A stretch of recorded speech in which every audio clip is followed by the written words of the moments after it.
ঠিক আছে, 200 টাকা করে প্রযুক্ত করে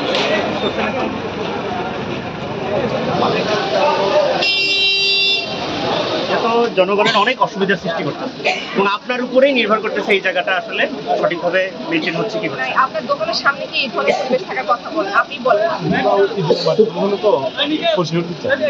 কি ছিল এটা তো আমরা আসার পরে আপনি কিছু সরাইছেন তারপরে তো এরকম এই ড্রেনটার মতো পানি নেই তো, তো মানে অনেক মাটি তুলে প্রত্যেকদিন বসে করতে হয়, মানে এক দুদিন না করলে এভাবে জমে। না, এখানে কোনো মালামাল কোনো কিছু রাখা যাবে না।